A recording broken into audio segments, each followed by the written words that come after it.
دا چې د پکتیکا ډنډې پټان ولسوالۍ پیښه څه ډول منځته راغلې ده، څه پېښ شوي دي، غواړو په دې ویډیو کې درته واضح کړو. د لومړي ویډیو په لومړي سر کې به تاسې ځینې ویډیويي برخې وګورئ چې د دغې جګړې پورې تړاو لري، او وروسته به د هغې څخه د جګړې په اړه تفصیل درته وړاندې شي. تو طالب مذهبونه وغیم تو ته مخومه کلمه وخایو دغه د پاکستان د مرتد فوج پوسته ده. الله اکبر الله اکبر الله اکبر الله اکبر الله اکبر دا الله اکبر الله اکبر الله.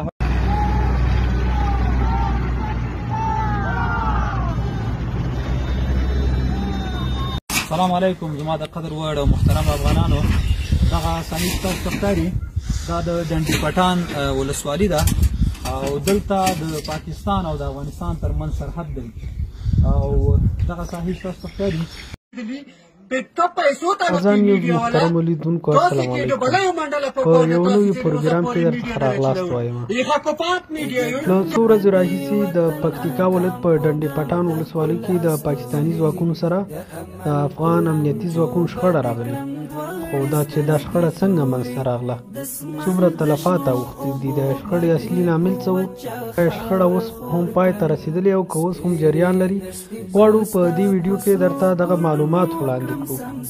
ډنډې پټان د پکتیا ولایت یوه سرحدي ولسوالۍ ده چې د پاکستان د کورمې سره سرحد لري.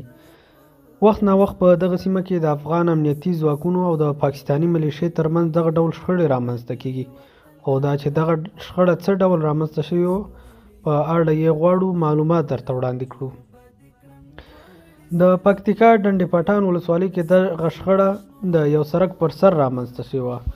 د پاکستان د کورمې خلک دعوه کوي چې د سیمې خاردار څخه دې غاړې ته یې ځمکې پاتې دي او افغان حکومت غوښتل دغه سیمو کې سړک تیر شي او هغوی مخالفت کړی ده چې له امله یې دغه جګړه رامنځته شوې ده. خو بل خوا د سیمې عیني شاهدان وایي چې دغه جګړه له یوې هفتې کېږي، خو تېره ورځ خپل وروستي حد ته ورسېدله چې د پاکستاني پوځیانو څخه د افغانستان اسلامي امارت ځواکونو څو پوستې ونیول، هغوی یې په شا وتمبول. دا چې پاکستاني وګړي راځي له سیمې خاردار دې غاړې ته د افغان خاورې باندې خپله دعوه کوي، دا هیڅ افغان ته هم د منلو وړ خبره نه ده. همدارنګه د سیمې خاردار غځول شوی تار هم چې د تیر حکومت په دوران کې غځول شوی ده هیڅ افغان ته هم د منلو وړ نه ده، او د اسلامي امارت ځواکونو په ډیرو ځایونو کې دغه غځول شوی خاردار له منځه وړی ده. له جګړې څخه وروسته دواړو غاړې خبرو ته کېناستلې، د افغانستان اسلامي امارت او د پاکستان د ملیشو پلاوي خبرو ته کېناستل، خو دغو خبرو کومه نتیجه ورنه کړه او خپلې موافقې ته ونه رسېدل. اوس هم په سیمه کې حالات ترینګلي دي او ثبات لا نه ده رامنځته سوی. په کورمه کې پراته شیعګان دي، هغوی د سنیانو سره وخت نا وخت جګړې کوي او په سنیانو ظلمونه هم کوي. داسې ویډیوګانې چې د پولې له هغې خوا اخیستل شوي دي د کورمې شیعګان په کې طالبانو ته ښکنځلې کوي. وروسته له دې چې دغه خبرې ناکامې شوې او دواړه لوري موافقو ته ونه رسېدل، اوس هم حالات په سیمه کې ترینګلي دي. تېره ورځ د افغانستان اسلامي امارت لوی درستیز ملا فاضل مظلوم هم دغه سیمې ته تللی و او د صفري نقطو څخه یې لیدنه وکړه.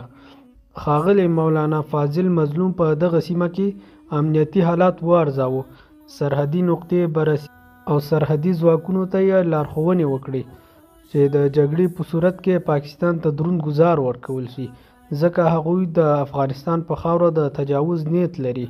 بل خوا نن په پکتیا ډنډې پټان ولسوالۍ کې ځایي خلک د اسلامي امارت په ننګ لاریون کړی ده. هغوی چې د سورلیو په موټرو همدارنګه په ټیکټر او نور وسایطو کې سپاره وو، د اسلامي امارت پر ننګ شعارونه ورکول او له اسلامي امارت څخه خپل کلک ملاتړ اعلان کړ او د پاکستان پر وړاندې د افغان امنیتي ځواکونو څخه د ملاتړ او همدارنګه د افغان امنیتي ځواکونو سره د ژمنې مرسته وکړه. چې په هر ډول حالاتو کې به د افغان امنیتي ځواکونو تر شا ودرېږي.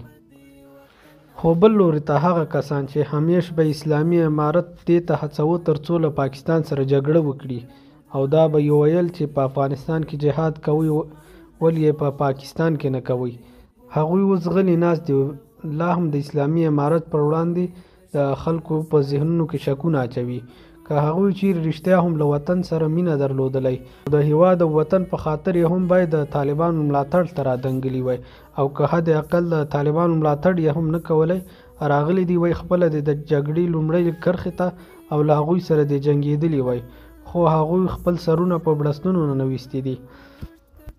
همدارنګه په دغه جګړه کې له پاکستان څخه څو پوستې نیول شوي دي او له پاکستاني پوځیان څخه تخلیص شوي دي. په دغه جګړو کې د رسنیو د راپور له مخې 8 نفره پاکستاني عسکر مرګ ژوبله لري.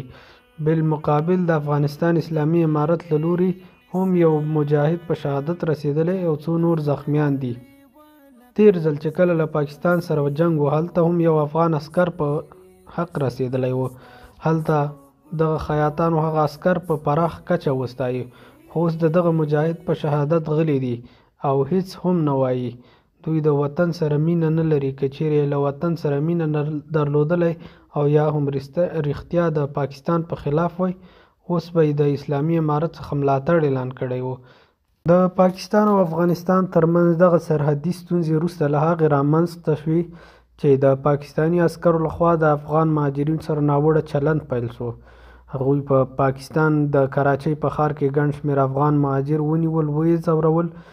هلته تللي مریضان ښځې له خپلو میړونو او ورسره تللو پیوازونو څخه جدا زندان ته ولېږلې. همدارنګه یو بل پاکستاني هم د افغاني خور بې عزتي کړې وه چې له امله یې دغه سرحدي مشکلات رامنځته شول. د پاکستان د دغه وروستیو کړنو له امله په افغانانو کې د پاکستان پر ضد روحیه لا هم پیاوړې شوې ده. همدارنګه څو ورځې وړاندې یو نفر چې په لاس کې یې تومانچه وه او ظاهراً د طالبانو د عسکرو شکل یې جوړ کړی و، پاکستاني پولیسو حمله وکړه چې یو پولیس یې وواژه او 2 نور یې زخمیان کړل. د اذان نیوز محترمو لیدونکو، مننه چې تر دې دمه وئ راسره. هیله ده زموږ چینل در سره سبسکرایب او ویډیو لایک کړئ. السلام علیکم زما د قدر وړ او محترم افغانانو. دغه سنید تاسو ته ښکاري دا د ډنډي پټان ولسوالي ده او دلته د پاکستان او د افغانستان ترمنځ سرحد دی او دغه ساحل تاسو ته ښکاري دا زموږ ساحه ده، همداسې بارلیکو چې کومه ده دا سرحد دی. دلته د جنګ اوازه چې وه دا حقیقت لري او جنګ شوی دی. ډېر زیات پنجابي او ډېر زیات د هغه دالخواره مردار شوي دي او الحمدلله په قوي روحیه مجاهدین اوس هم پراته دي په دې ساحو کې او همیشه د جنګ لپاره افغانان خوشي دي داسې ځي لکه واده ته چې سړی ځي.